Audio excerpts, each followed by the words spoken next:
কিংবদন্তি কথাসাহিত্যিক হুমায়ুন আহমেদের জনপ্রিয় সিরিজ হিমুর প্রথম উপন্যাস ময়ূরাক্ষী। আজকে পাঠ করব ময়ূরাক্ষী। এটি মে 1990 সালে অনন্যা প্রকাশনী থেকে প্রথম প্রকাশিত হয়। প্রকাশক মনিরুল হক, প্রচ্ছদ ধ্রুব এস। সকাতরে ওই কাঁদিছে সকলে, শোনো শোনো পিতা, কহু কানে কানে, শোনাও প্রাণে প্রাণে মঙ্গল বারতা।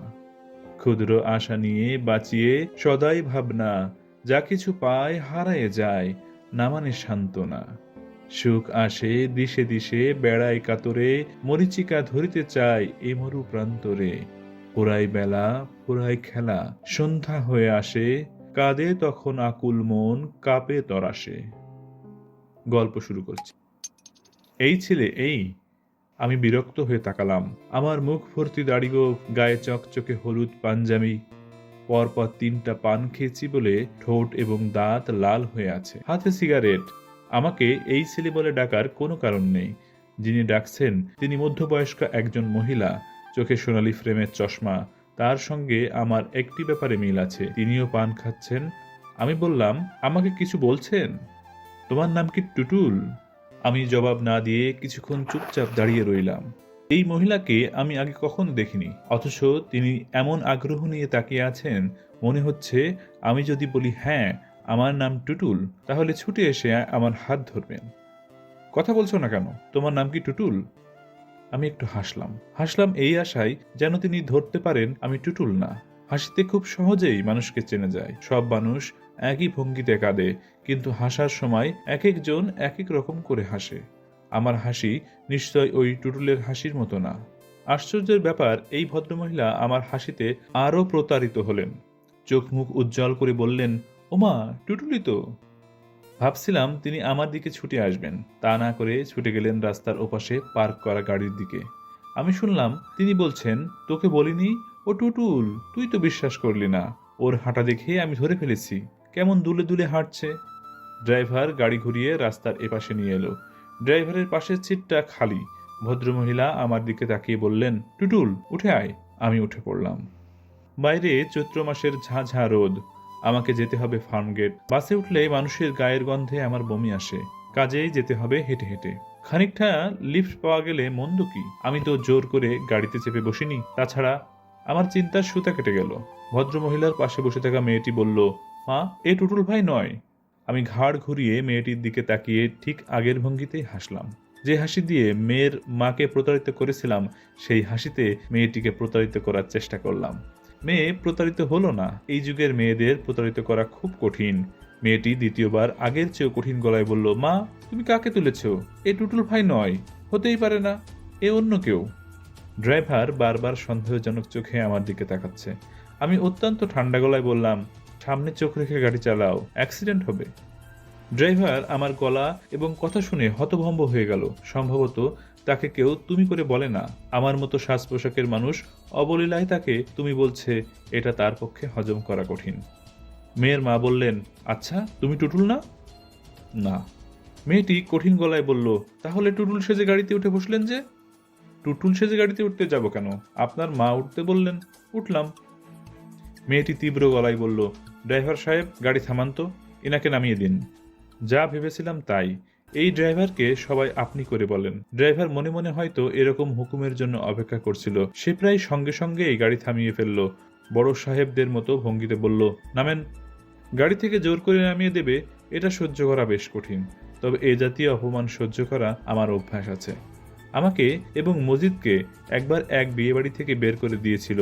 কনের এক আত্মীয় চিবিয়ে চিবিয়ে বলেছিল, জানেন, আমরা আপনাকে পুলিশে হ্যান্ডওভার করতে পারি। ভদ্রবেশী জোচ্চোর কিভাবে ঠান্ডা করতে হয় আমি জানি। সেই অপমানের তুলনায় গাড়ি থেকে বের করে দেয়া তো কিছুই না। ড্রাইভার রুক্ষ গলায় বলল, ব্রাদার নামুন।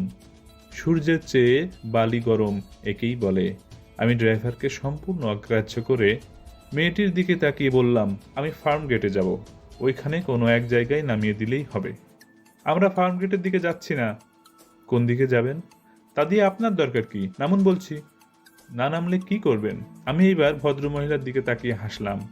আমার মনে ক্ষীণ আশা, ভদ্রমহিলা বলবেন, এই ছেলে যেখানে যেতে চায় সেখানে নামিয়ে দিলেই হয়। এত কথার দরকার কি? ভদ্রমহিলা তা করলেন না। তিনি অত্যন্ত অপ্রস্তুত বোধ করছেন। অপরাধী ভঙ্গিতে মেয়ের দিকে তাকাচ্ছেন। সম্ভবত তিনি মেয়েকে ভয় পান। আজকাল অধিকাংশ মায়েরা এই মেয়েদের ভয় পায়। ড্রাইভার বলল, নামতে বলছে নামেন না। আমি হুঙ্কার দিয়ে উঠলাম, চুপ বেটা ফাজিল, এক চড় দিয়ে চোয়াল ভেঙে দেব। আমাকে চিনিস? চিনিস তুই আমাকে? ড্রাইভারের চোখ মুখ শুকিয়ে গেল। বড়লোকের ড্রাইভার এবং দারোয়ান এরা খুব ভীতু প্রকৃতির হয়। সামান্য ধমকাধমকিতেই এদের পিলে চমকে যায়। আমার কাঁধে একটা শান্তিনিকেতনী ব্যাগ। অত্যন্ত গম্ভীর ভঙ্গিতে ব্যাগে হাত ঢুকিয়ে ছোট্ট নোটবইটা চেপে ধরলাম। ভাবটা এমন করলাম যেন কোনো ভয়াবহ অস্ত্র আমার হাতে।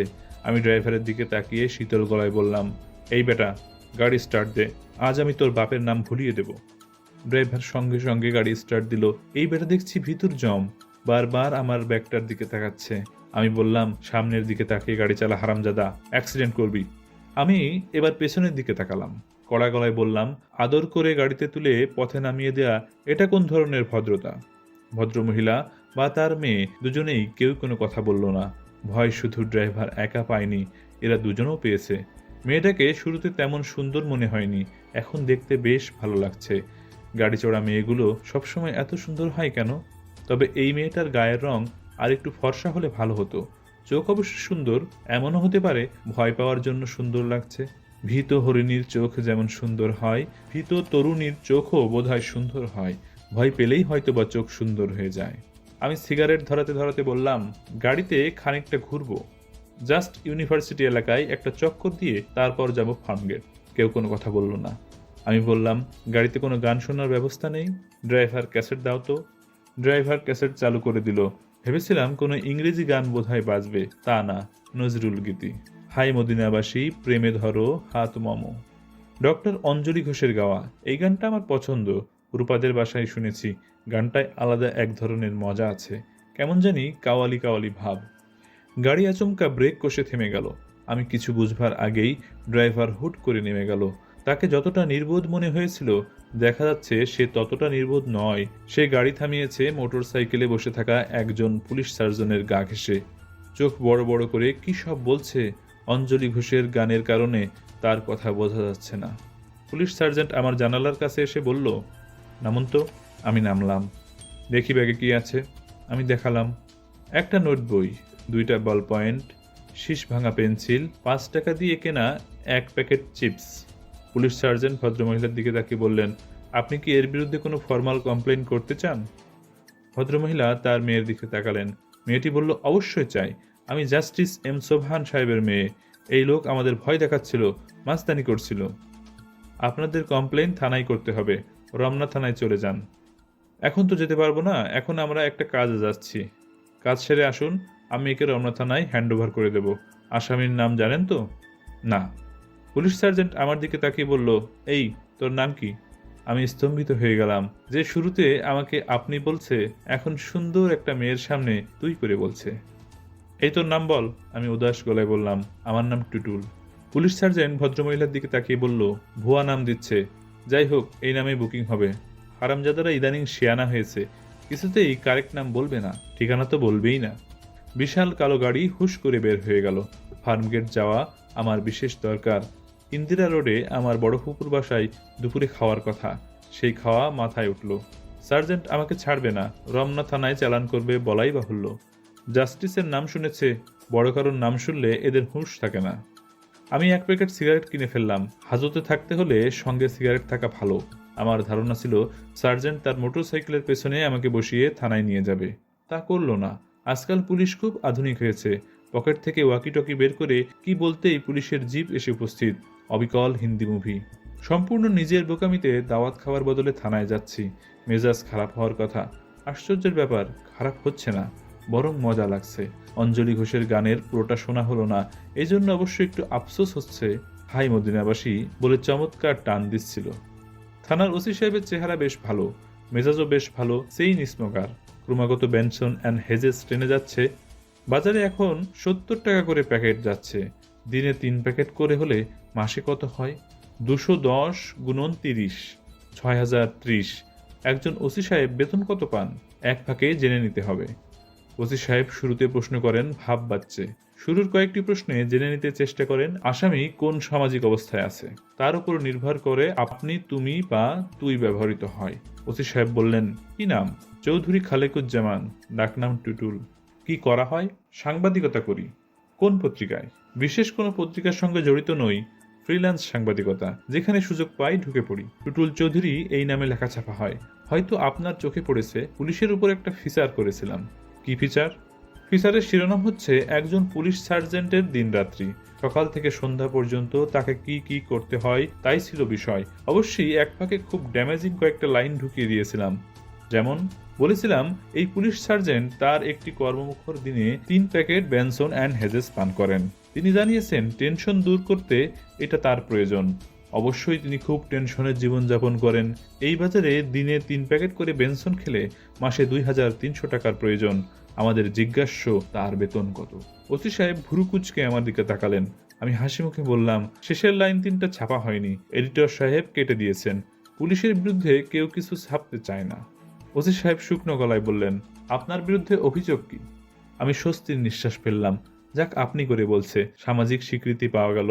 এখন চাইলে 1 কাপ চাও চলে আসতে পারে। পুলিশরা উঁচু দরের আসামিদের ভালো খাতির করে, চা সিগারেট খাওয়ায়। আপনি প্রশ্নের জবাব দিচ্ছেন না। আপনার বিরুদ্ধে অভিযোগ কি? অভিযোগ যে কি তা আমি নিজেই জানি না। ওরা অভিযোগ করলে তারপর জানা যাবে। নারী অপহরণের অভিযোগ দিতে পারে। নারী অপহরণ? জি, জাস্টিস সাহেবের স্ত্রী এবং কন্যাকে নিয়ে ওদের গাড়িতেই পালাতে চেষ্টা করছিলাম। মাছের তেলে মাছ ভাজা বলতে পারেন। ওসি সাহেব থমথমে গলায় বললেন, আপনি কি আমার সঙ্গে রসিকতা করার চেষ্টা করছেন? দয়া করে করবেন না। আমি আপনার চেয়েও বেশি রসিক, কাজেই অসুবিধা হবে। জি আচ্ছা, রসিকতা করব না। আপনি কোনার দিকে ওই বেঞ্চিতে বসে থাকুন। হাজতে পাঠাচ্ছেন না? ফাইনাল অভিযোগ আসুক, তারপর পাঠাবো। হাজত তো পালিয়ে যাচ্ছে না। 1 কাপ চা কি পেতে পারি? ওসি সাহেব গম্ভীর মুখে আমার ব্যাগের জিনিসপত্র দেখতে লাগলেন। নোটবইয়ের পাতা উল্টাচ্ছেন। আমি বললাম, ওটা আমার কবিতার খাতা, মাঝে মধ্যে কবিতা লিখি। তার মুখের কাঠিন্য তাতে একটু কমল না। কবি শুনে মেয়েরা খানিকটা দ্রবীভূত হয়, পুলিশ কখনো হয় না। পুলিশের সঙ্গে কবিতার নিশ্চয় বড় ধরনের কোনো বিরোধ আছে। চুপচাপ বসে থাকা অনেকের জন্য খুব কষ্টকর, আমার জন্য ডাল ভাত। শুধু হেলান দেবার একটু জায়গা পেলে আরাম করে শরীরটা ছেড়ে দিয়ে ঘন্টার পর ঘন্টা বসে থাকতে পারি। বেঞ্চিতে হেলান দেওয়ার ব্যবস্থা থাকে না বলে একটু অসুবিধে হচ্ছে, তবে সেই অসুবিধাও অসহনীয় নয়। এই রকম পরিস্থিতিতে আমি আমার নদীটা বের করে ফেলি, তখন অসুবিধা হয় না। নদী বের করার ব্যাপারটা সম্ভবত আপনাদের কাছে পরিষ্কার হয়নি, একটু ব্যাখ্যা করলেই পরিষ্কার হবে। ছোটবেলার কথা, ক্লাস 6-এ পড়ি। জিওগ্রাফি পড়ান মফিজ স্যার। তিনি ক্লাসে ঢুকলে চেয়ার টেবিলগুলো পর্যন্ত ভয়ে কাঁপে। স্যার মানুষটা ছোটখাটো, কিন্তু হাতের থাবাটা বিশাল। আমাদের ধারণা ছাত্রদের গালে চড় বসাবার জন্য আল্লাহ তাআলা স্পেশালভাবে স্যারের ওই হাত তৈরি করে দিয়েছেন।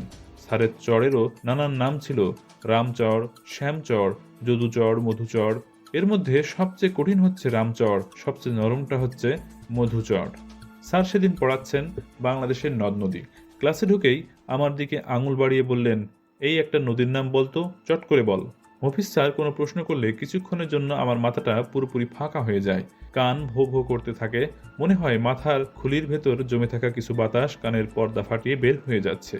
কি ব্যাপার, চুপ করে আছিস কেন? নাম বল। আমি ক্ষীণ স্বরে বললাম, আড়িয়াল খা। স্যার এগিয়ে এসে প্রচণ্ড চড় বসিয়ে দিলেন, খুব সম্ভব রামচড়। হুঙ্কার দিয়ে বললেন, এত সুন্দর সুন্দর নাম থাকতে তোর মনে এলো আড়িয়াল খা? সবসময় ফাজলামি, কান ধরে দাঁড়িয়ে থাক।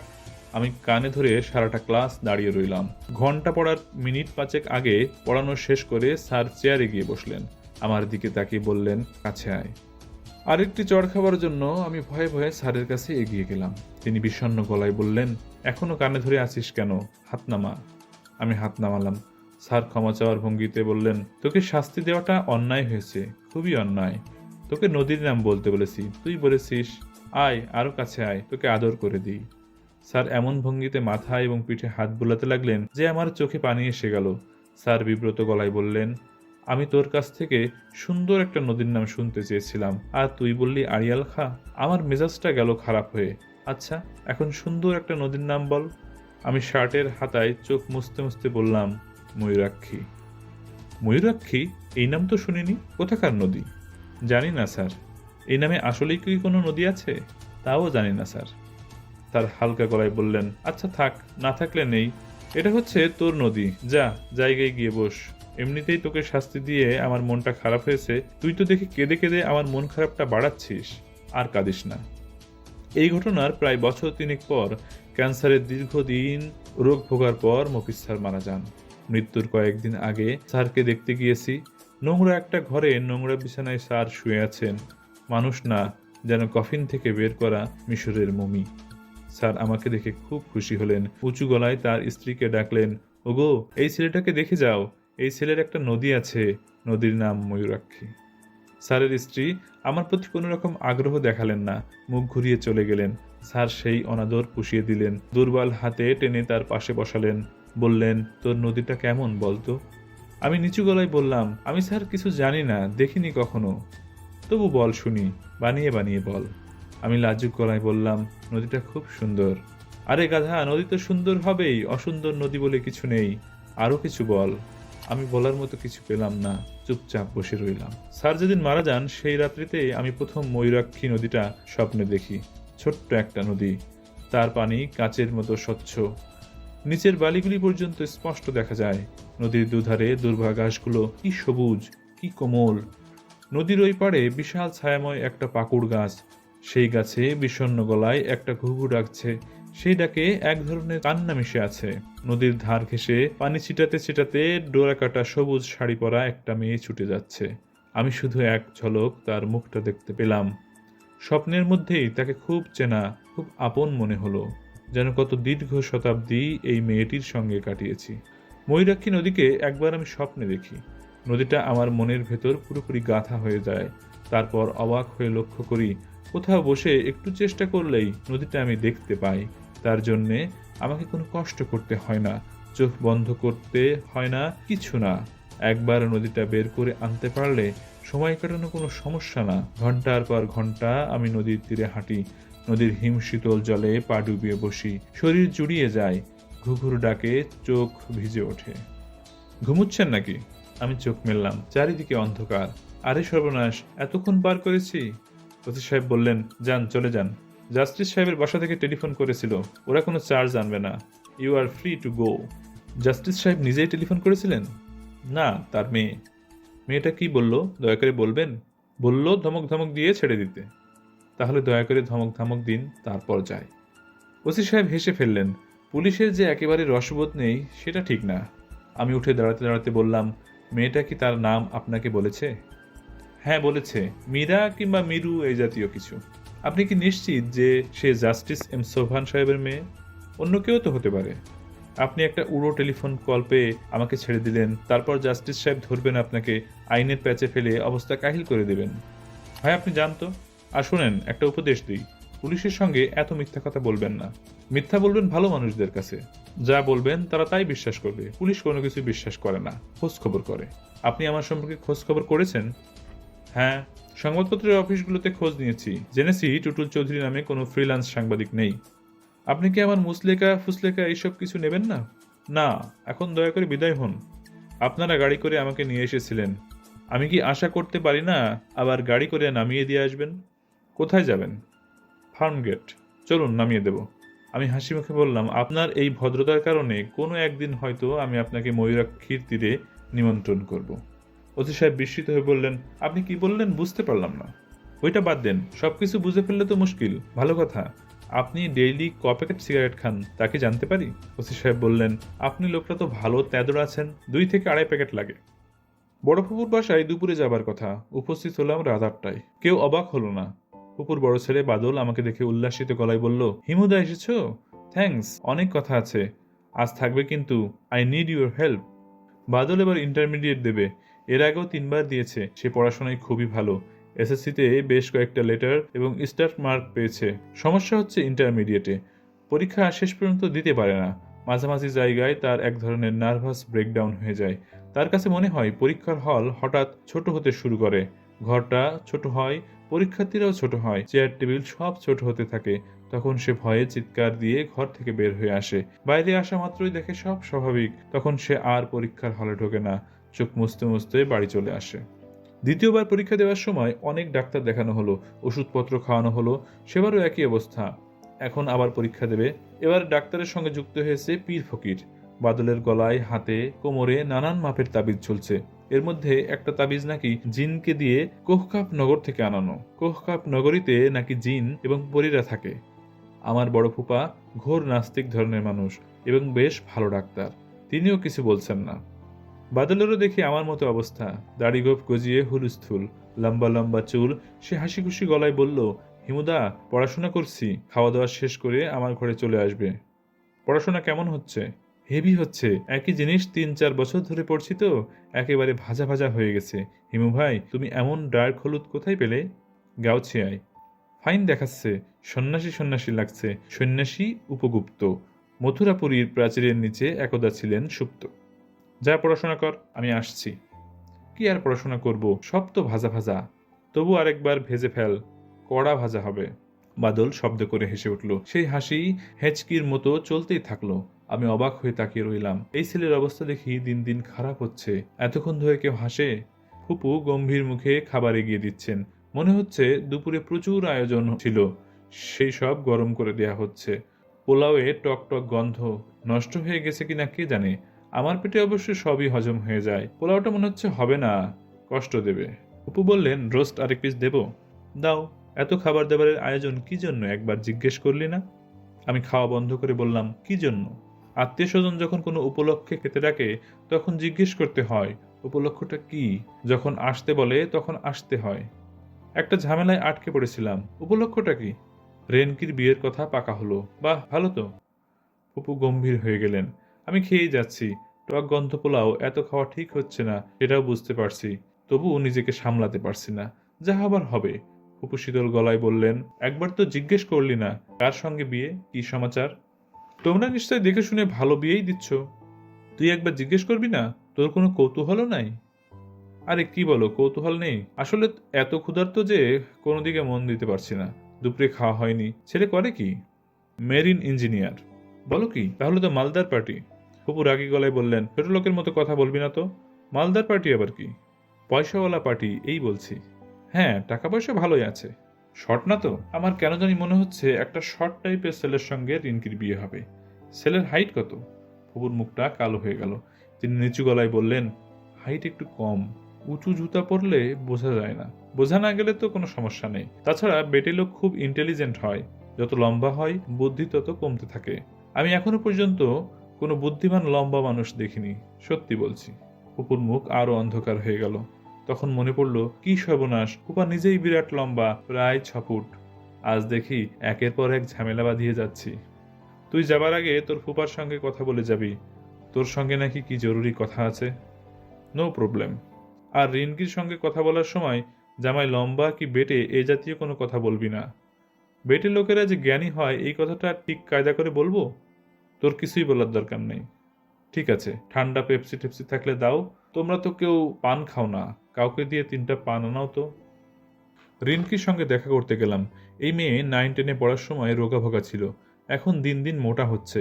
আজ অবশ্যই সেরকম মোটা লাগছে না, ভালোই লাগছে। মনে হচ্ছে এর চেয়ে কম মোটা হলে তাকে মানাতো না। কিরে, ক্লাস 1 একটা বর জোগাড় করে ফেললি, কনগ্রাচুলেশন। রিনকি অসম্ভব খুশি হলো। অবশ্যই প্রায় সঙ্গে সঙ্গে ঠোঁট উল্টে বলল, ক্লাস 1 বর না ছাই, ক্লাস 3 হবে বড় জোর। মেয়েদের আমি কখনো খুশি হলে সেই খুশি প্রকাশ করতে দেখিনি। একবার একটা মেয়ের সঙ্গে কথা হয়েছিল, সে ইন্টারমিডিয়েটে ছেলে মেয়ে সবার মধ্যে ফার্স্ট হয়েছে। আমি বললাম, কি খুশি তো? সে ঠোঁট উল্টে বলল, উহু, বাংলা সেকেন্ড পেপারে যা 4 নাম্বার পেয়েছি, জানেন মার্কশিট দেখে কেঁদেছি। রিনকিরও দেখি সেই অবস্থা। খুশিতে মুখ ঝলমল করছে, অথচ মুখে বলছে ক্লাস 3। হিমু ভাই, ও কিন্তু দারুণ শর্ট, মনে হয় কলিং বেলে হাত দিয়ে নাগাল পাবে না। আমি অত্যন্ত খুশি হবার ভঙ্গি করলাম, খুশি গলায় বললাম, তাহলে তো তুই লাকি। ভাগ্যবতী মেয়েদের বর খাটো হয়, খনার বচনে আছে। যাও।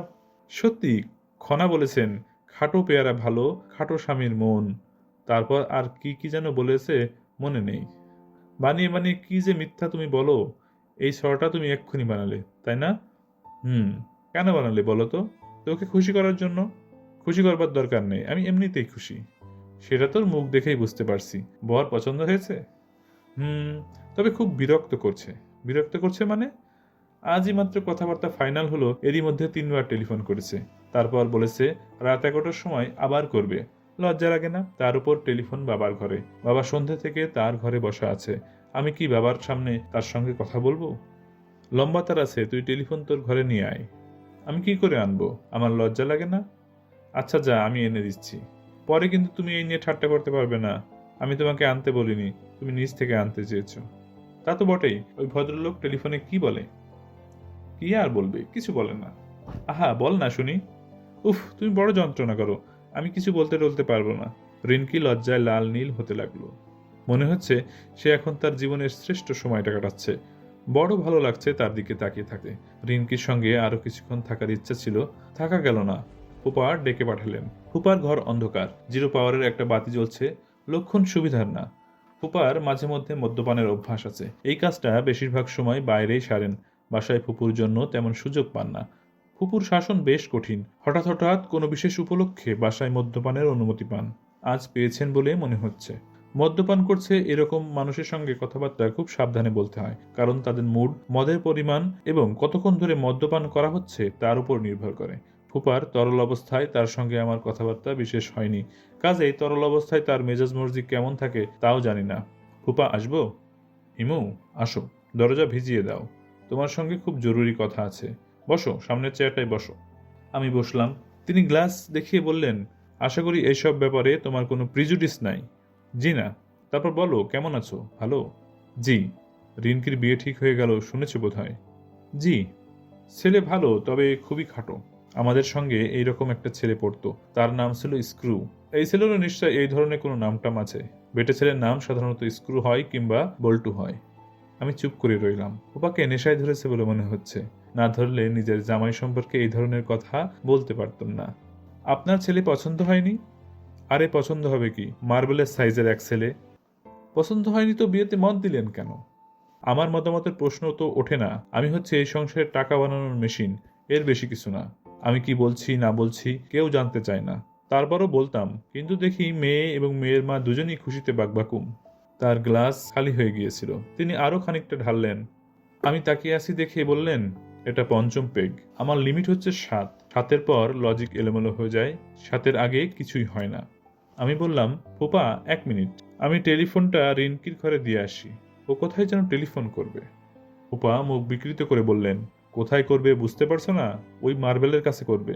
টেলিফোন করে করে অস্থির করে তুলল। আমি রিনকিকে টেলিফোন দিয়ে এসে বললাম, আপনি কি জানি জরুরি কথা বলবেন। ও হ্যাঁ, জরুরি কথা, বাদল সম্পর্কে। জি বলুন।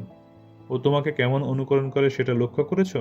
তুমি তোমার মুখে দাড়িগোঁফের চাষ করছো, করো। সেও তোমার পথ ধরেছে। আজ তুমি হলুদ পাঞ্জাবি গায়ে দিয়ে এসেছো। আমি 1000 টাকা বাজি ধরে রাখতে পারি, কাল দুপুরের মধ্যে সে হলুদ পাঞ্জাবি কিনবে। আমি কি ভুল বললাম? না, ভুল বলেননি। তুমি যদি আজ মাথা কামাও, আমি শিওর বেটা কাল মাথা কামিয়ে ফেলবে। এরকম প্রভাব তুমি কি করে ফেললে, এটা তুমি আমাকে বলো। You better explain it. আমার জানা নাই ফুপা। ভুলটা আমার। মেট্রিক পাশ করে তুমি যখন এলে, আমি ভালো মনে বললাম, আচ্ছা থাকুক, মা বাপ নেই, ছেলের একটা আশ্রয় পাক। তুমি যে এই সর্বনাশ করবে তা তো বুঝিনি।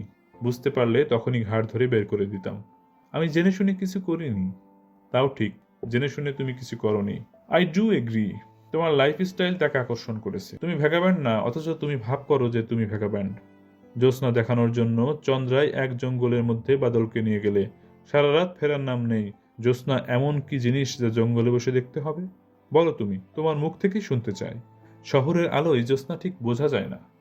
মানলাম তোমার কথা, ভালো কথা। চন্দ্রায় গিয়ে জ্যোৎস্না দেখো, তাই বলে সারা রাত বসে থাকতে হবে? রাত বাড়ার সঙ্গে সঙ্গে জ্যোৎস্না কিভাবে বদলে যায় সেটাও একটা দেখার মতো ব্যাপার। শেষ রাতে পরিবেশ ভৌতিক হয়ে যায়, তাই নাকি? জি। তাছাড়া জঙ্গলের একটা আলাদা এফেক্ট আছে। শেষ রাতের দিকে গাছগুলো জীবন্ত হয়ে ওঠে। তোমার কথা বুঝলাম না। গাছগুলো জীবন্ত হয় মানে? গাছ তো সবসময় জীবন্ত। জি না, ওরা জীবন্ত তবে সুপ্ত। খানিকটা জেগে ওঠে পূর্ণিমা রাতে, তাও মধ্যরাতের পর থেকে। জঙ্গলে না গেলে ব্যাপারটা বোঝা যাবে না। আপনি একবার চলুন না, নিজের চোখে দেখবেন। দিন তিনেক পরেই পূর্ণিমা।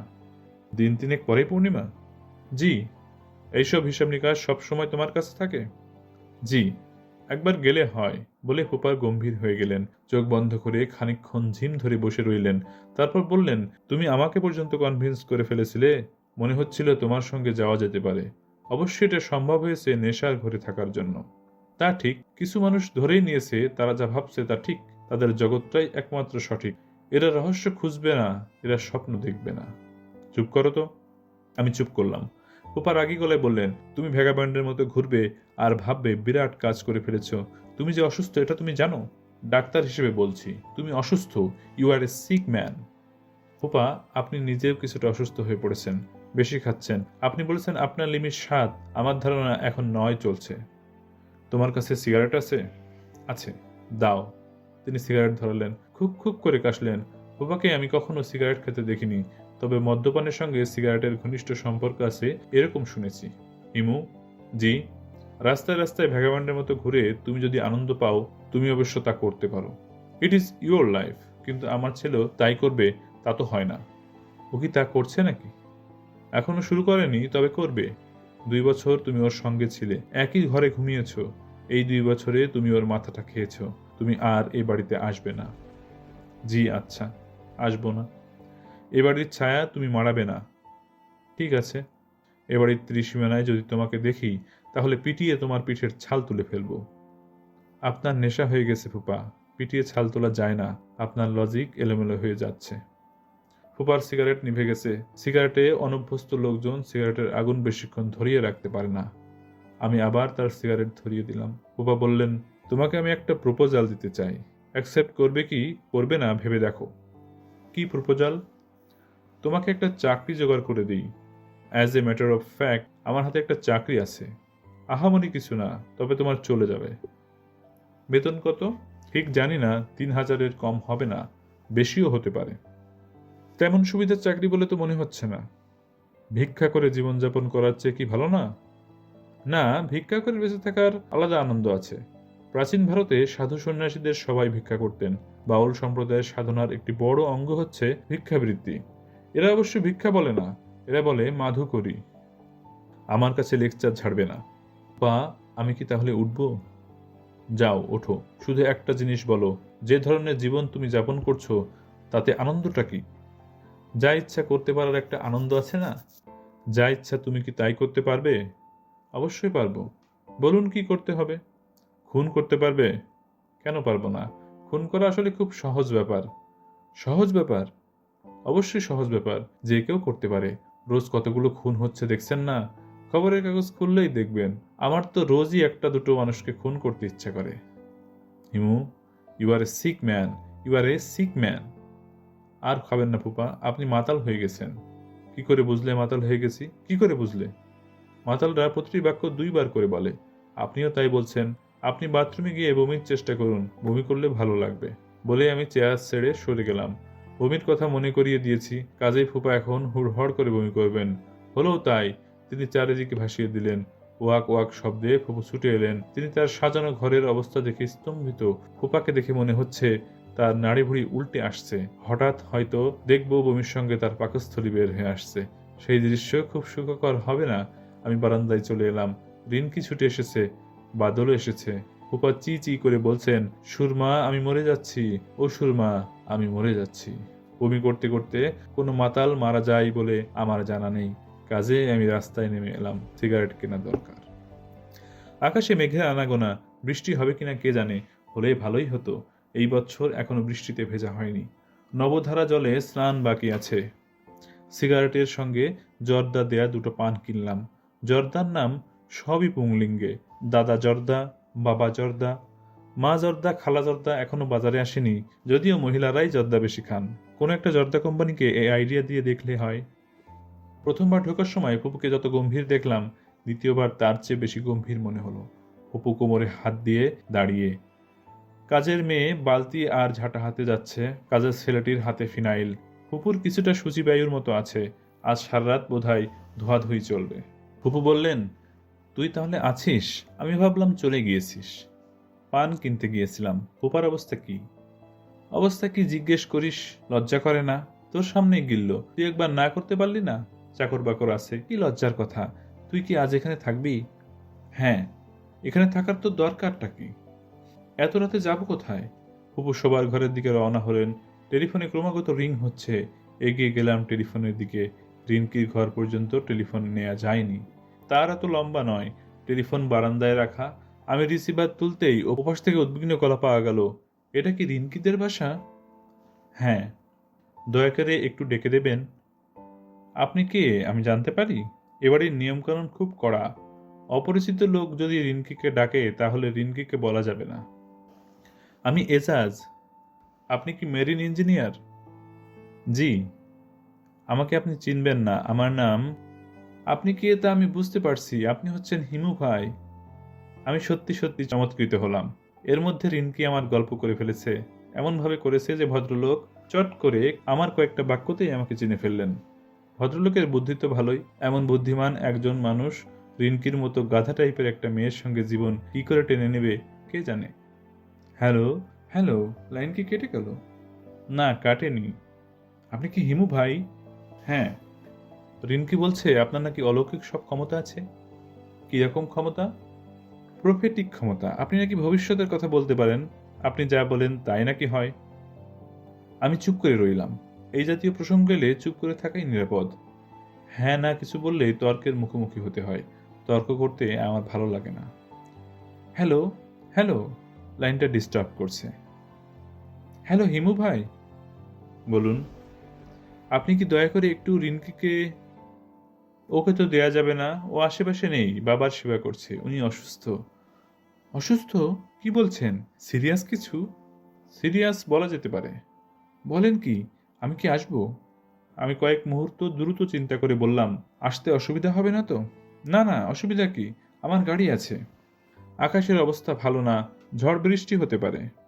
হোক, বিপদের সময় উপস্থিত না থাকলে কি করে হয়? তা তো বটেই। আপনি এক্ষুনি রওনা না হয়ে ঘণ্টাখানিক পরে আসুন। কেন বলুন তো? এমনি বললাম। ঠিক আছে, ঠিক আছে। আপনার কথা অগ্রাহ্য করব না। যেসব কথা আমি শুনেছি, মাই গড! আপনি দয়া করে আমার সম্পর্কেও কিছু বলেন। মাই আর্নেস্ট রিকোয়েস্ট। আচ্ছা বলবো। হিমু ভাই, তাহলে রাখি। আর যে আসছি এটা রিনকিকে বলবেন না। একটা সারপ্রাইজ হবে। আমার টেলিফোন ব্যাধি আছে। একবার টেলিফোনে কারোর সঙ্গে কথা বললে আবার অন্য কারোর সঙ্গে কথা বলতে ইচ্ছে করে। রূপাদের বাসায় করলাম। রূপার বাবা ধরতেই বললাম, আচ্ছা এটা কি রেলওয়ে বুকিং? রূপার বাবা বললেন, জি না, আপনার রং নাম্বার হয়েছে। আমি বললাম, জাস্ট 1 মিনিট। রূপা কি জেগে আছে? রূপার বাবার হাই প্রেশার বা এই জাতীয় কিছু বোধহয় আছে। অল্পতেই রেগে গিয়ে এমন হইচই শুরু করেন যে বলার না। আমার কথাতেও তাই হলো। তিনি চিড়চিড়িয়ে উঠলেন, কে? কে? এই ছোকরা, তুমি কে? তিনি খুব হইচই করতে লাগলেন। আমি রিসিভার রেখে দিলাম। রূপার বাবা নিশ্চয়ই সবাইকে ডেকে এই ঘটনা বলবেন। রূপার সঙ্গে সঙ্গে বুঝবে কে টেলিফোন করেছিল। সে হাসবে না রাগ করবে কে জানে। যেখানে রাগ করা উচিত সেখানে সে রাগ করে না, হাসে। যেখানে হাসা উচিত সেখানে রাগ করে। আমি 17-এ রিং করে জাস্টিস এম সোভানের বাসা চাইলাম। সম্ভবত মীরা বা মীরুর সঙ্গে কথা বলা যাবে। কি বলবো ঠিক করা হলো না। যা মনে আসে তাই বলবো। আগে থেকে ভেবেচিন্তে কিছু বলা আমার স্বভাবে নেই। হ্যালো, কে মীরা? হ্যাঁ, আপনি কি বলছেন? আমার নাম টুটুল।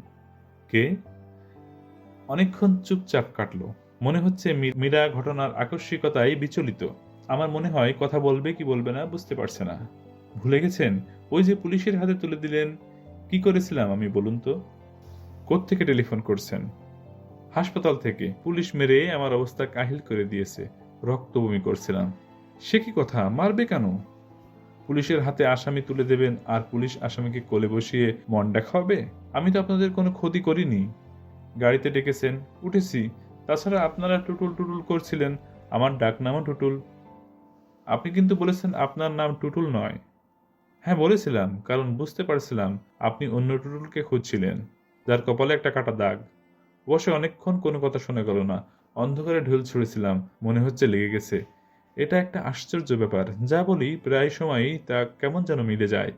টুটুলের কপালে কাটা দাগের কথাটা হঠাৎ মনে এসেছিল। ভাগ্যিস এসেছিল। হ্যালো, আপনি কোন হাসপাতালে আছেন? কেন, দেখতে আসবেন? বলুন না কোন হাসপাতালে। বাসায় চলে যাচ্ছি। ওরা বুকের এক্স-রে করেছে, দুটো স্ট্রিচ দিয়েছে, বলেছে ভর্তি হওয়ার দরকার নেই। আমি এক্ষুনি বাবাকে বলছি, বাবা থানায় টেলিফোন করবেন। আমি শব্দ করে হাসলাম। হাসছেন কেন? পুলিশ কি কখনো মারের কথা স্বীকার করে? কখনো করে না। আচ্ছা রাখি। না না, রাখবেন না প্লিজ, রাখবেন না প্লিজ। আমি টেলিফোন নামিয়ে রাখলাম। ঠিক তখন প্রবল বর্ষণ শুরু হলো। কালবৈশাখী ঝড়। কালবৈশাখী ঝড় সাধারণত চৈত্র মাসেই হয়। ঝড়ের নাম হওয়া উচিত ছিল কাল চৈত্র ঝড়। দেখতে দেখতে অসহ্য গরম চলে গিয়ে চারিদিকে হিমশীতল হয়ে গেল। নির্ঘাত আশেপাশে কোথাও শিলাবৃষ্টি হচ্ছে। ছাদে গিয়ে বৃষ্টিতে ভিজবো কি ভিজবো না মনস্থির করতে পারছি না। রিনকি বের হয়ে এলো বাবার ঘর থেকে। তাকে কেমন যেন শঙ্কিত মনে হচ্ছে। আমি বললাম, রিনকি, তুই একটু বসার ঘরে যা, কলিং বেল বাজতেই দরজা খুলে দিবি। রিনকি বিস্মিত গলায় বলল, কেন? তোর জন্য একটা সারপ্রাইজ আছে। রিনকি নিচে নামার সঙ্গে সঙ্গে কলিং বেল বাজলো। আমার মনটাই অন্যরকম হয়ে গেল। ঝড় বৃষ্টির মধ্যে দেখা হোক দুজনের, দীর্ঘস্থায়ী হোক এই মুহূর্ত। রিনকি দরজা খুলেছে। না জানি তা কেমন লাগছে। আমি বাদলের ঘরে ঢুকে শুয়ে পড়লাম। নদীটাকে আনা যায় কিনা দেখা যাক। যদি আনতে পারি, ওদের দুজনকে কিছুক্ষণের জন্য এই নদী ব্যবহার করতে দেব। হিমু ভাই, তুই কি এখনো জেগে আছিস? রাতে আমার ঘুম হয় না। বলিস কি? ঘুমের ওষুধ খাই, তা তো লাভ হয় না। 10 মিলিগ্রাম করে ফ্রিজিয়াম। আজ খেয়েছিস? না, আজ সারা রাত তোমার সঙ্গে গল্প করব। গল্প করতে ইচ্ছা করছে না। আয় তোকে ঘুম পাড়িয়ে দিই। ঘুমোতে ইচ্ছে করছে না। আজ ঘুমিয়ে থাক, কাল গল্প করব। ঘুম আসবে না। বললাম ঘুম এনে দিচ্ছি। নাকি তুই আমার কথা বিশ্বাস করিস না? কি যে বলো, তোমাকে বিশ্বাস করব না? তুমি যা বলো তাই হয়। বেশ, তাহলে চোখ বন্ধ কর। করলাম। মনে কর তুই হেঁটে হেঁটে যাচ্ছিস। চৈত্র মাসের কড়া রোদ। হাঁটছিস শহরের রাস্তায়। হ্যাঁ, এখন তুই শহর থেকে বেরিয়ে এসেছিস গ্রাম। বিকেল হচ্ছে, সূর্য নরম, রোদে কোনো তেজ নেই। ফুরফুরে বাতাস, তোর শরীর ঠান্ডা হয়ে এসেছে। হুম। হঠাৎ তোর সামনে একটা নদী পড়ল। নদীতে হাঁটু জল। কি ঠান্ডা পানি, কি পরিষ্কার। আজলা ভরে তুই পানি খাচ্ছিস। ঘুমে তোর চোখ জড়িয়ে আসছে। ইচ্ছা করছে নদীর মধ্যেই শুয়ে পড়তে। হুম। নদীর ধারে বিশাল একটা পাকুড় গাছ, তাই সে পাকুড় গাছের নিচে এসে দাঁড়িয়েছিস। এখন শুয়ে পড়লি। খুব নরম হালকা দূর্বাঘাসের উপর শুয়েছিস। আর জেগে থাকতে পারছিস না। রাজ্যের ঘুম তোর চোখে। বাদল এবার আর হু বলল না। কিছুক্ষণের মধ্যেই তার ভারী নিঃশ্বাসের শব্দ শোনা গেল। এই ঘুম সহজে ভাঙবে না। কেউ যদি এটাকে কোনো অস্বাভাবিক বা অলৌকিক কিছু ভেবে বসেন, তাহলে ভুল করবেন। পুরো ব্যাপারটার পেছনে কাজ করছে আমার প্রতি বাদলের অন্ধভক্তি, যে ভক্তি কোনো নিয়ম মানে না, যার শিকড় অনেক দূর পর্যন্ত ছড়ানো। বাদল না হয়ে অন্য কেউ যদি হতো, তাহলে আমার এই পদ্ধতি কাজ করতো না। এই ছেলেটা আমাকে বড়ই পছন্দ করে। সে আমাকে মহাপুরুষের পর্যায়ে ফেলে রেখেছে।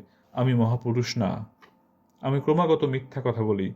অসহায় মানুষের দুঃখ আমাকে মোটেই অভিভূত করে না। একবার আমি একজন ঠেলাওয়ালার গালে চড় দিয়েছিলাম। ঠেলাওয়ালা হঠাৎ ধাক্কা দিয়ে আমাকে রাস্তার ড্রেনে ফেলে দিয়েছিল। নোংরা পানিতে আমার সমস্ত শরীর মাখামাখি।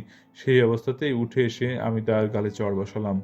বুড়ো ঠেলাওয়ালা বলল, ধাক্কা দিয়ে না ফেললে আপনি গাড়ির তলে পড়তেন। আসলেই তাই। যেখানে আমি দাঁড়িয়েছিলাম ঠিক সেখান দিয়েই একটা পাজেরো জিপ টার্ন নিল। নতুন আসা এই জিপগুলোর আচার আচরণ ট্রাকের মতো। আমি গম্ভীর গলায় বললাম, মরলে মরতাম, তাই বলে তুমি আমাকে নর্দমায় ফেলবে? ঠেলাওয়ালা করুণ গলায় বলল, মাফ কইরা দেন, আর ফেলুন না। আমি আগের চেয়ে রাগী গলায় বললাম, মাফের কোনো প্রশ্নই আসে না। তুমি কাপড় ধোয়ার লন্ড্রির পয়সা দেবে। গরিব মানুষ, ধনী মানুষ বুঝি না, বের করো কি আছে। অবাক বিস্ময়ে বুড়ো আমার দিকে তাকিয়ে রইল। আমি বললাম, কোনো কথা শুনতে চাই না, বের করো কি আছে। মাঝে মাঝে মানুষকে তীব্র আঘাত করতে ভালো লাগে। কঠিন মানসিক যন্ত্রণায় কাউকে দগ্ধ করার আনন্দের কাছে সব আনন্দই ফিকে। এই লোকটি আমার জীবন রক্ষা করেছে। সে কল্পনাও করেনি কারো জীবন রক্ষা করে সে এমন বিপদে পড়বে। যদি জানতো এই অবস্থা হবে, তাহলেও কি সে আমার জীবন রক্ষা করতে চেষ্টা করত? বুড়ো গামছায় মুখের ঘাম মুছতে মুছতে বলল, বুড়ো মানুষ, মাপ কইরা দেন। টাকা পয়সা কিছু তোমার কাছে নেই? যে না, কাইলও কোনোটির পাই নাই, আজও পাই নাই। যাচ্ছ কোথায়? রায়ের বাজার।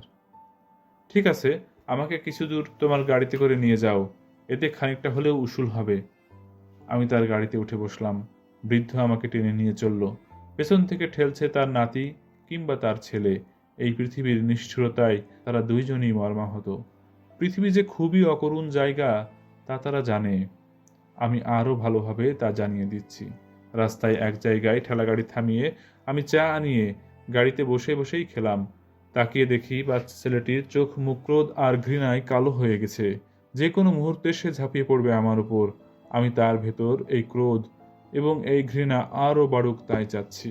মানুষকে সহ্যের শেষ সীমা পর্যন্ত নিয়ে যাওয়া সহজ কথা নয়। সবাই তা পারে না। যে পারে তার ক্ষমতাও হেলাফেলা করার মতো ক্ষমতা না। বুড়ো রাস্তার উপর বসে গামছায় হাওয়া খাচ্ছে। তার চোখে আগেকার বিস্ময়ের কিছুই আর এখন নেই। এক ধরনের নির্লিপ্ততা নিয়ে সে তাকিয়ে আছে।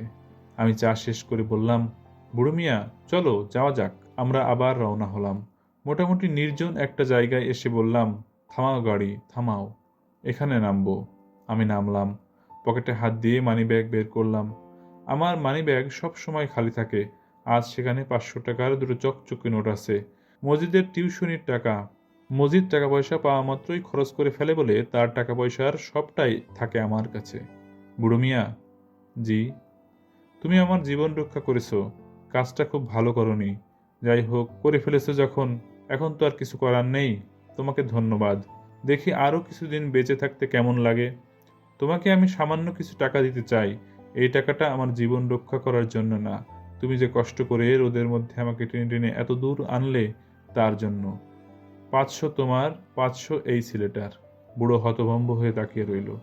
আমি কোমল গলায় বললাম, এই রোদের মধ্যে আজ আর গাড়ি নিয়ে বের হয়েও না। বাসায় চলে যাও। বাসায় গিয়ে বিশ্রাম করো। বুড়োর চোখ দিয়ে পানি ঝরছে। ব্যাপারটা এরকম ঘটবে আমি তাই আশা করেছিলাম। বাচ্চা ছেলেটির মুখে ক্রোধ ও ঘৃণার চিহ্ন এখন আর নেই। তার চোখ এখন অসম্ভব কোমল। আমি বললাম, এই তোর নাম কি রে? লালটু মিয়া। প্যান্টের বোতাম লাগা বেটা, সব দেখা যাচ্ছে। লালটু মিয়া হাত দিয়ে প্যান্টের ফাঁকা অংশ ঢাকতে ঢাকতে বলল, বোতাম নাই। তাহলে তো সব সমস্যার সমাধান। হাত সরিয়ে ফেল, আলো হওয়া যাক। লালটু মিয়া হাসছে। হাসছে বুড়ো ঠেলাওয়ালা। তাদের কাছে এখন আমি তাদের একজন। বুড়ো বলল, আব্বাজি আসেন, 3 জনে মিলে চা খায়। তিয়াস লাগছে। পয়সা কে দেবে? তুমি? আমার হাতে কিন্তু আর একটা পয়সাও নেই। বুড়ো আবার হাসলো। আমরা একটা চায়ের দোকানের দিকে রওনা হলাম। নিজেকে সেই সময় মহাপুরুষ মহাপুরুষ বলে মনে হচ্ছিল। আমি মহাপুরুষ নই, কিন্তু এই ভূমিকায় অভিনয় করতে আমার বড় ভালো লাগে। মাঝে মাঝে এই ভূমিকায় আমি অভিনয় করি, মনে হয় ভালোই করি। সত্যিকারের মহাপুরুষরাও সম্ভবত এত ভালো করতেন না। আমি অবশ্যই এখন পর্যন্ত কোনো মহাপুরুষ দেখিনি। তাদের চিন্তা ভাবনা কাজকর্ম কেমন তাও জানি না। মহাপুরুষদের কিছু জীবনী পড়েছি, সেই সব জীবনীও আমাকে আকৃষ্ট করতে পারেনি। টলস্টয় 13 বছরের একজন বালিকাকে ধর্ষণ করেছিলেন। সেই ভয়াবহ ঘটনা তিনি স্বীকার করেছেন। আমরা সবাই তো আমাদের ভয়ঙ্কর পাপের কথা স্বীকার করি। আমার মতে মহাপুরুষ হচ্ছে এমন একজন যাকে পৃথিবীর কোনো মালিন্য স্পর্শ করেনি। এমন কেউ সত্যি সত্যি জন্মেছে এই পৃথিবীতে। ঘুমোতে চেষ্টা করছি, ঘুমোতে পারছি না। অসহ্য গরমে ঘুমোতে আমার কষ্ট হয় না, কিন্তু আজকে এই ঠান্ডা ঠান্ডা হাওয়ায় ঘুম আসছে না। শীত শীত লাগছে। খালি গায়ে থাকার কারণ আমার পাঞ্জাবি এখন বাদলের গায়ে। শুয়ে শুয়ে ছেলেবেলার কথা ভাবতে চেষ্টা করছি, বিশেষ কোনো কারণে নয়। ঘুমাবার আগে কিছু একটা নিয়ে ভাবতে হয় বলেই ভাবা। আমার শৈশব যাদের সঙ্গে কেটেছে তারা কেমন? জন্মের সময় আমার মা মারা যান, কাজেই মার কথা কিছুই জানি না। তিনি দেখতে কেমন তাও জানি না। অবিশ্বাস্য হলেও সত্যি যে তার কোনো ছবি নেই। বাবা মারা যান আমার 9 বছর বয়সে। তার কথাও তেমন মনে নেই। তার কথা মনে পড়লেই একটা উদ্বিগ্ন মুখ মনে আসে। সেই মুখে বড় বড় দুটি চোখ, ভারী চশমায় ঢাকা বলে সেই চোখের ভাবও ঠিক বোঝা যায় না। মনে হয় পানির ভেতর থেকে কেউ আমার দিকে তাকিয়ে আছে। বাবার উদ্বিগ্ন গলা, কিরে, তোর ব্যাপারটা কি বলতো? যত্ন হচ্ছে না? আমি তো প্রাণপণ করছি। অবশ্যই ছেলে মানুষ করার কায়দা কানুনও আমি জানি না। কি যে ঝামেলায় পড়লাম। তোর অসুবিধাটা কি বলতো? পেটে ব্যথা করছে? বাবার বোধহয় ধারণা ছিল শিশুদের একটি মাত্র সমস্যা, পেট ব্যথা। তারা যখন মন খারাপ করে বসে থাকে তখন বুঝতে হবে তার পেট ব্যথা করছে। গভীর রাতে ঘুম ভেঙে কোনো শিশু যদি জেগে উঠে কাঁদতে থাকে তখন বুঝতে হবে তার পেটে ব্যথা। বাবার কাছ থেকে কত অসংখ্যবার যে শুনেছি, কিরে হিমু, তোর কি পেটে ব্যথা নাকি? মুখটা এমন কালো কেন? কোন জায়গাটায় ব্যথা দেখি? বাবা যে একজন পাগল ধরনের মানুষ এটা বুঝতে আমার তেমন দেরি হয়নি। শিশুদের বোধ শক্তি ভালো। পাগল না হলে নিজের ছেলের নাম কেউ হিমালয় রাখে? স্কুলে ভর্তি করাতে নিয়ে গেলেন। হেড স্যার গম্ভীর গলায় বললেন, ছেলের নাম কি বললেন? হিমালয়? জি। আহমদ বা মোহাম্মদ এইসব কিছু আছে? জি না, শুধুই হিমালয়। হেড স্যার অত্যন্ত গম্ভীর গলায় বললেন, ও আচ্ছা। বাবা উৎসাহের সঙ্গে বললেন, নদীর নামে মানুষের নাম হয়, ফুলের নামে হয়, গাছের নামে হয়, হিমালয়ের নামে নাম হতে দোষ কি? হিমালয় নাম রাখার কোনো বিশেষ তাৎপর্য আছে কি? অবশ্যই আছে, যাতে এই ছেলের হৃদয় হিমালয়ের মতো বড় হয়, সেই জন্যেই এই নাম। তাহলে আকাশ নাম রাখলেন না কে? আকাশ তো আরো বড়। বড় হলেও তা ধরাছোঁয়ার বাইরে, হিমালয়কে স্পর্শ করা যায়। কিছু মনে করবেন না, এই নামে স্কুলে ছেলেকে ভর্তি করানো যাবে না। এমন কোনো আইন আছে যে হিমালয় নাম রাখলে সেই ছেলেকে স্কুলে ভর্তি হতে পারবে না? আইন টাইন আমি জানি না, এই ছেলেকে আমি স্কুলে নেব না। কেন? সিট নেই। আগে তো বললেন সিট আছে। এখন নেই। শিক্ষক হয়ে মিথ্যা কথা বলছেন? তাহলে তো এখানে কিছুতেই ছাত্র ভর্তি করা উচিত না। মিথ্যা কথা বলা শিখবে। খুব ভালো কথা, তাহলে এখন যান। এই দীর্ঘ কথোপকথনের কিছুই আমার মনে নেই, মনে থাকার কথাও নয়। বাবা প্রতিটি ঘটনা লিখে রেখে গেছেন বলেই বলতে পারলাম। বাবার মধ্যে গবেষণাধর্মী একটা স্বভাব ছিল। অতি তুচ্ছ বিষয় নিয়ে পাতার পর পাতা পরিষ্কার অক্ষরে লিখে গেছেন। তার বিদ্যা ছিল ইন্টারমিডিয়েট পর্যন্ত। ইন্টারমিডিয়েট পরীক্ষা দেওয়ার পর রাগ করে বাড়ি থেকে বের হয়ে আসেন, আর ফিরে যাননি। জীবিকার জন্য ঠিক কি কি করতেন তা পরিষ্কার নয়। জ্যোতিষবিদ্যা, সমুদ্র জ্ঞান, লক্ষণ বিচার এই জাতীয় বইয়ের স্তূপ দেখে মনে হয় মানুষের হাতটাত দেখতেন। একটা প্রেসের সঙ্গেও সম্ভবত যুক্ত ছিলেন। কয়েকটা নোট বইও লিখেছিলেন, নোটস অব প্রবেশিকা সমাজবিদ্যা, এইরকম একটা বই। তার পরিবারের কারোর সঙ্গে তার কোনো যোগাযোগ ছিল না। তাদের সম্পর্কে আমি জানতে পারি বাবার মৃত্যুর পর। গুরুতর অসুস্থ অবস্থায় বাবা তার বড় বোনকে একটা চিঠি লিখে জানান যে তার মৃত্যু হলে আমাকে যেন আমার মার বাড়ি পাঠানো হয়, এটাই তার নির্দেশ। এর অন্যথা যেন না হয়। চিঠি পাওয়ার পরপরই বাবার দিকের আত্মীয় স্বজনে আমাদের ছোট বাসায় ভর্তি হয়ে যায়। আমার দাদাজানকে তখনই প্রথম দেখি। সুঠাম স্বাস্থ্যের, টকটকে গৌরবর্ণের একজন মানুষ। চেহারায় কোথায় যেন জমিদার জমিদার একটা ভাব আছে।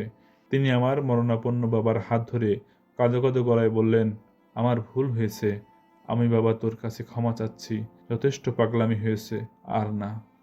আমার বাবা দীর্ঘ নিঃশ্বাস ফেলে বললেন, আচ্ছা যাক, ক্ষমা করলাম, কিন্তু আমি চাই না আমার ছেলে আপনাদের সঙ্গে মানুষ হোক।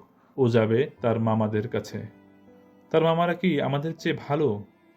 না, ওরা পিশাচ শ্রেণীর। ওদের সঙ্গে থাকলে অনেক কিছু শিখবে। আমার দাদাজান এবার সত্যি সত্যি কেঁদে ফেললেন। বৃদ্ধ একজন জমিদার ধরনের মানুষ কাঁদছে, এই দৃশ্যটি সত্যিই অদ্ভুত। তিনি কাঁদতে কাঁদতে বললেন, তুই এক পাগল, তোর ছেলেটাকেও তুই পাগল বানাতে চাস? এই নিয়ে আপনার সঙ্গে কথা বলতে চাই না। আমাদের বড়লোক আত্মীয় স্বজনরা অত্যন্ত বিস্ময়ের সঙ্গে আমাদের বাসার সাজসজ্জা দেখতে থাকেন। এর ফাঁকে ফাঁকে বাবার সঙ্গে আমার দাদাজানের কিছু কথাবার্তা হলো। যেমন, ঢাকায় কতদিন ধরে আছিস? প্রায় 3 বছর। এর আগে কোথায় ছিলি? তা দিয়ে আপনার দরকার কি? তোর মা যখন অসুস্থ তখন সব খবরের কাগজে তোর ছবি ছাপিয়ে বিজ্ঞাপন দিয়েছিলাম। খবরের কাগজ আমি পড়ি না। আমার বড় ফুপু এই পর্যায়ে হাত ইশারা করে আমাকে ডাকলেন। আদুরে গলায় বললেন, খোকা, তোমার নাম কি? আমি বললাম, হিমালয়। সবাই মুখ চাওয়াচাওয়ি করতে লাগলো। দাদা দুঃখিত গলায় বললেন, ছেলের নাম কি সত্যি সত্যি হিমালয় রেখেছিস? হুম। আবার সমস্ত আপত্তি অগ্রাহ্য করে তাকে বড় একটা ক্লিনিকে ভর্তি করা হলো। আপত্তি করার মতো অবস্থাও তার ছিল না। কথা প্রায় বন্ধ হয়ে গিয়েছিল। দুই একটা ছোটখাটো বাক্য বলতেও তার অসম্ভব কষ্ট হতো। তাকে বাইরে চিকিৎসার জন্য পাঠানো হবে এমন কথা শোনা যেতে লাগলো। বাবা তাদের সেই সুযোগ দিলেন না। ক্লিনিকে ভর্তি হবার 9 দিনের দিন মারা গেলেন। সজ্ঞানের মৃত্যু যাকে বলে। মৃত্যুর আগ মুহূর্তেও টনটনে জ্ঞান ছিল। আমাকে বললেন, তোমার জন্য কিছু উপদেশ লিখে রেখে গেছি, সেগুলো মন দিয়ে পড়বে। তবে লেখাটা অসম্পূর্ণ, সম্পূর্ণ করবার সময় হলো না। আমার দিকের কোনো আত্মীয় স্বজনের সঙ্গে কোনো যোগাযোগ রাখবে না এবং তাদের সাহায্য নেবে না। তবে 16 বছর পরে তুমি যদি মনে করো আমার সিদ্ধান্ত ভুল, তখন তুমি নতুন করে সিদ্ধান্ত নিতে পারবে। এর আগ পর্যন্ত মামাদের সঙ্গে থাকবে। মনে রাখবে, তোমার মামারা পিশাচ শ্রেণীর মানুষদের সংস্পর্শে না এলে মানুষের সদ্গুণ সম্পর্কে ধারণা হবে না। ডাক্তার সাহেব এই পর্যায়ে বললেন, আপনি দয়া করে চুপ করুন, ঘুমোবার চেষ্টা করুন। বাবা শীতল গলায় বললেন, প্রতিপদ শুরু হয়ে গেছে। দ্বিতীয়ায় আমার মৃত্যু হবার কথা, কাজে আমাকে বিরক্ত করবেন না। সবচেয়ে জরুরি কথাটাই আমার ছেলেকে বলা হয়নি। শোন হিমু, কোনো রকম উচ্চাশা রাখবি না। টাকা পয়সা করতে হবে, বড় হতে হবে, এইসব নিয়ে মোটেও ভাববি না। সমস্ত কষ্টের মূলে আছে আমাদের উচ্চাশা। আমার উচ্চাশা ছিল বলে প্রথম দিকে খুব কষ্ট পেয়েছি। শেষের দিকে উচ্চাশা ত্যাগ করতে পেরেছিলাম, তাই খানিকটা আনন্দে ছিলাম। আনন্দে থাকাটাই বড় কথা। সবসময় আনন্দে থাকার চেষ্টা করবি। বাবা কথা বলতে বলতেই একটু থামলেন। হঠাৎ গভীর আগ্রহ এবং বিস্ময়ের সঙ্গে চারিদিকে তাকালেন। তারপর মৃদুস্বরে বললেন, ও আচ্ছা, তাহলে এর নামই মৃত্যু। এটা মন্দ কি? মৃত্যু তাহলে খুব ভয়াবহ নয়। তার কিছুক্ষণের মধ্যেই বাবার মৃত্যু হলো।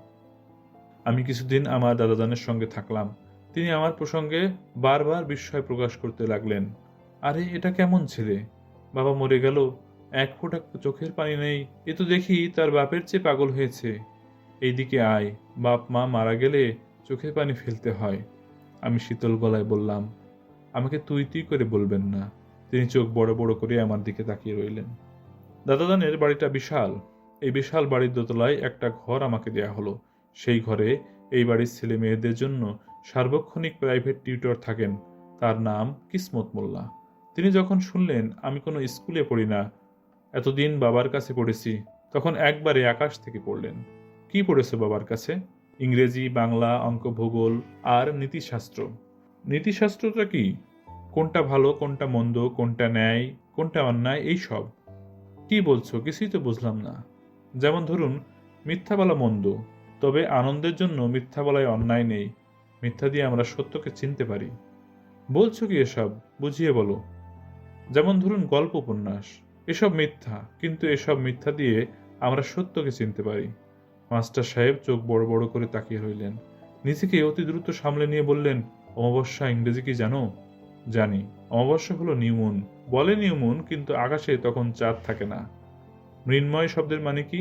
মৃন্ময় হলো মাটির তৈরি। মাস্টার সাহেব আমার কথাবার্তায় অত্যন্ত চমৎকৃত হলেন, কিন্তু বাড়ির অন্য কেউ হলো না। আমার দাদাজান ক্রমাগত বলতে লাগলেন, তোর বাবা ছিল পাগল, উন্মাদ। ও যেসব শিখিয়েছে সব ভুলে যা, সব নতুন করে শিখবি। তোকে ভালো ইংরেজি স্কুলে ভর্তি করে দেব। আর শোন, তোর নাম দিলাম চৌধুরী ইমতিয়াজ, মনে থাকবে? দাদাজান বাড়িতে ঘোষণা করে দিলেন, একে কেউ হিমালয় বা হিমু কিছুই ডাকতে পারবে না। এর নাম ইমতিয়াজ চৌধুরী, ডাকনাম টুটুল। মনে থাকবে? এই ছেলের মাথার ভেতরে এই নাম দুটো ঢুকিয়ে দিতে হবে। সারাদিন খুব কম করে হলেও একে 25 বার চৌধুরী ইমতিয়াজ এবং 25 বার টুটুল বলে ডাকতে হবে। It's an order. আমাকে সত্যি সত্যি একটা ইংরেজি স্কুলে ভর্তি করে দেওয়া হলো। স্কুলের পোশাক বানানো হলো। প্রথম দিন স্কুল থেকে ফিরে এসে দেখি ময়লা পাজামা পাঞ্জাবির উপর একটা কোট চড়িয়ে অত্যন্ত রুগ্ন এক লোক বাসায় বসার ঘরে বসে আছে। তার হাতে চকচক একটা নতুন ছাতা, মনে হচ্ছে আজই কেনা। ভদ্রলোকের মুখ ভর্তি পান। এস্ট্রেতে সেই পানের পিক ফেলছেন। তার বসে থাকার ভঙ্গি, পান খাওয়ার ভঙ্গি এবং পানের পিক ফেলার ভঙ্গিতে কোনো সংকোচ নেই, যেন এই বাড়ির সঙ্গে তার খুব ভালো পরিচয়, এ যেন তার নিজেরই বাড়ি। আমি ঘরে ঢোকা মাত্রই বললেন, বাবা হিমালয়, আমি তোমাকে নিতে এসেছি। আমি তোমার বড় মামা, আমাকে সালাম করো। দাদাজান গম্ভীর হয়ে বললেন, আমি তো আপনাকে বলেছি তাকে নিতে পারবেন না। সে গ্রামে গিয়ে কি করবে? সে এইখানে থাকবে, পড়াশোনা করবে। তাকে স্কুলে ভর্তি করা হয়েছে। আমার বড় মামা বিচিত্র ভঙ্গিতে হাসলেন, যেন এই রকম হাস্যকর কথা তিনি আগে কখনো শোনেননি। দেখেন তালুই সাহেব, ছেলের বাবা পত্র মারফত এই অধিকার দিয়ে গেছেন। এখন যদি আপনারা দিতে না চান, বাধ্য হয়ে আইনের আশ্রয় নিতে হবে। কোর্টে ফয়সালা হবে। উপায় কি? যদিও আত্মীয় স্বজনের সঙ্গে মামলা মোকদ্দমা কোনো কাজের কথা না। দাদাজানের মুখে কোনো কথা এলো না। বড় মামা এস্ট্রেতে আর একবার পানের পিক ফেলে বললেন, বাবার ইচ্ছে মতোই কাজ হোক, খামোখা আপত্তি করছেন কেন? ছেলের খরচাপাতির জন্য মাসে মাসে টাকা দিবেন, তাহলেই তো হয়। আপনি কি করেন? তেমন কিছু না, সামান্য বিষয় সম্পত্তি আছে, টুকটাক ব্যবসা আছে। ইউনিয়ন কাউন্সিলের মেম্বার ছিলাম, এইবার জিততে পারি নাই। 17 ভোটে ঠক খাইছি। যদি অনুমতি দেন একটু বেয়াদবি করি। কি বেয়াদবি? একটা সিগারেট ধরায়। এমন নেশা হয়েছে, না খেলে দমটা বন্ধ হয়ে আসে। বড় মামা অনুমতির অপেক্ষা না করেই সিগারেট ধরালেন। দাদাজান বললেন, আপনি একে নিতে চাচ্ছেন কারণ আপনার ধারণা একে নিলে মাসে মাসে মোটা টাকা পাবেন, তাই না? বড় মামা অত্যন্ত বিস্মিত হওয়ার ভঙ্গি করে বললেন, এই হাতের 5 আঙুলের ভিতর দিয়া অনেক টাকা গেছে, অনেক টাকা আসছে। টাকা আমার কাছে কিছুই না, আসছি রক্তের টানে। রক্তের টান কঠিন জিনিস তালুই সাহেব। এই যে বোন বিয়ে দিলাম, তারপরে আর খোঁজ নাই। কি যে যন্ত্রণা, কোনো চিঠিপত্র নাই। শুনি আজ এই জায়গায়, কাল শুনি ভিন্ন জায়গায়। কি যে যন্ত্রণা। যাক, হিমালয় বাবাকে দেখে মনটা শান্ত হয়েছে। তা বাবা, তোমার নাম কি সত্যি হিমালয়? আমি কিছু বলার আগেই দাদাজান বললেন, না, ওর নাম চৌধুরী ইমতিয়াজ। চৌধুরী? আগে কি জানলে? চৌধুরী থাকবে পিছে, আগে ঘোড়া তারপর গাড়ি। কি বলেন তালুই সাহেব? দাদাজান কোনো উত্তর দিলেন না। তার চোখে মুখে ক্রোধ ও ঘৃণা। চা এবং কেক এনে কাজের ছেলে সামনে রাখলো। বড় মামা মুখে পান, সেই অবস্থায় চায়ে চুমুক দিলেন, কেক হাতে নিলেন। দাদাজান বললেন, আমার ছেলে আপনার বোনের খোঁজ পেল কি করে? সেটা তালুই সাহেব আপনার ছেলেরে জিজ্ঞেস করলেই ভালো হতো। আফসোস, সে জীবিত নাই। আমরা আপনার ছেলেকে খুঁজে বের করি নাই। সে বন্ধুর সাথে আমাদের অঞ্চলে এসেছিল, তারপর কেমনে কেমনে হয়ে গেল। সত্যি কথা বলতে কি তালুই সাহেব, বিয়ের পর মাথায় হাত দিয়ে বসে পড়লাম। বোনের খোঁজ নাই, বোন জামাইয়েরও খোঁজ নাই। নানা লোকে নানা কথা বলে। কেউ বলে নামকা ওয়াস্তে বিয়ে করে নিয়ে গেছে, পাচার করে দেবে ইন্ডিয়া, পাকিস্তান, তারপর ধরেন মিডল ইস্ট। এইসব জায়গায় মেয়েকে ভাড়া খাটাবে। বাচ্চা ছেলের সামনে এরকম কুৎসিত কথা বলবেন না। কুৎসিত কথা? এইগুলা সত্যি কথা। এইরকম পার্টি আছে। সত্যি কথা সবসময় বলা যায় না। আমার কাছে এটা পাবেন না তালুই সাহেব। সত্য কথা আমি বলবোই, ভালো লাগুক আর না লাগুক। তাই নাকি? জি। আর হিমালয় বাবাকে নিয়ে যাব, পরশু সকালে এসে নিয়ে যাব। তৈরি থাকতে বললেন। মামলার তদবিরে এসেছি, 2 দিন লাগবে। এই ছেলেকে আমি আপনার সঙ্গে দেব না। এসব বলবেন না তালুই সাহেব। আত্মীয়ের মধ্যে গন্ডগোল আমার পছন্দ হয় না। আইনের আশ্রয় নিলে আপনারও ক্ষতি, আমারও ক্ষতি, আর্থিক ক্ষতি, মানসিক ক্ষতি। কোর্ট ফি এখন বাড়ায় করেছে 3 গুণ। গরিব মানুষ যে একটু মামলা মোকদ্দমা করবে, সে উপায় রাখে নাই। বাবা হিমালয়, তুমি কি আমার সঙ্গে যেতে চাও না? চাই।